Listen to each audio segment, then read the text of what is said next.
கர்த்தருடைய பரிசுத்த நாமம் மகிமைப்படுவதாக. யோசுவா 1 அதிகாரம் 5 வசனம். நான் உன்னை விட்டு விலகுவதும் இல்லை, உன்னை கைவிடுவதும் இல்லை. ஆண்டவராகிய கர்த்தர் யோசுவாவை பார்த்து சொன்னார், நான் உன்னை விட்டு விலகுவதும் இல்லை, உன்னை கைவிடுவதும் இல்லை என்று சொன்னார். அதே வசனத்திலே மேலே வாசிக்கும் பொழுது, நான் மோசையோடு இருந்தது போல உன்னோடும் இருப்பேன், நான் உன்னை விட்டு விலகுவதும் இல்லை, உன்னை கைவிடுவதும் இல்லை என்று எழுதப்பட்டிருக்கிறது. ஆண்டவராகிய கர்த்தர் மோசையோடு கூட இருந்தார், அற்புதங்களை செய்ய வைத்தார், அற்புதமாய் ஊழியத்திலே நடத்தினார்.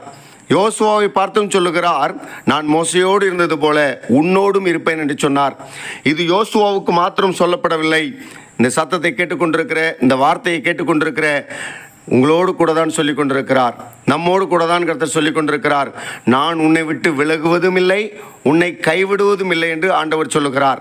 ஆனால் ஒரு சிலர் சொல்லுகிற வார்த்தை என்னவென்றால், ஆண்டவர் என்னை கைவிட்டு விட்டார், ஆண்டவர் என்னை மறந்து விட்டார் என்று சொல்லுகிறார்கள். ஆண்டவராகிய கர்த்தருடைய வார்த்தை சத்தியமானவைகள், உண்மை உள்ளவைகள், அவைகள் மாறாதவைகள். ஆனால் ஜனங்கள் சொல்லுகிற வார்த்தை என்ன? ஆண்டவர் எங்களை கைவிட்டு விட்டார் என்று சொல்லுகிறார்கள். ஆனால் வசனம் என்ன சொல்லுகிறது?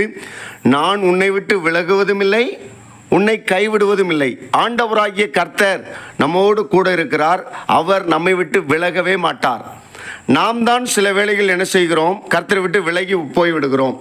ஞாயிற்றுக்கிழமை ஆராதனைக்கு வரும்போது கர்த்தரை துதிப்பது, பாடுவது, மற்ற 6 நாட்களில் கர்த்தருக்கு பிரியமாக இருக்கிறோமா இல்லையா என்பது நமக்குத்தான் தெரியும். ஆண்டவராகிய கர்த்தர் சொல்லுகிறார், நான் உன்னை விட்டு விலகுவதும் இல்லை, உன்னை கைவிடுவதும் இல்லை என்று சொல்லி. ஆனால் நாம் தான் விலகி விடுகிறோம்.